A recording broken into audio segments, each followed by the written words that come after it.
sign up for MLS Season Pass? Well, to do that, simply head over to your browser and tap on Chrome, and then simply tap on the search bar and search for MLS Season and hit search.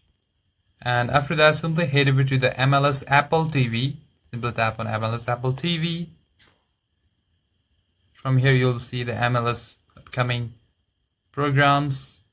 Now, if you want to sign up, simply tap on Sign In right over here. And from here, enter your email and create your account. Now, once you log in into your account, what you can do is choose the standard Apple TV subscription, and you can either use the free trial for 7 days and for even monthly trials. Select that best suits you, and then just input your payment details and your subscription will be done.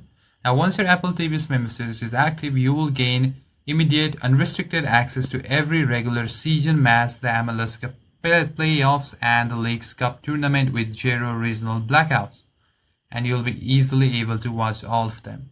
And that's it for the video, guys. If you enjoyed the video, consider liking and subscribing to the channel. I'll see you on the next one.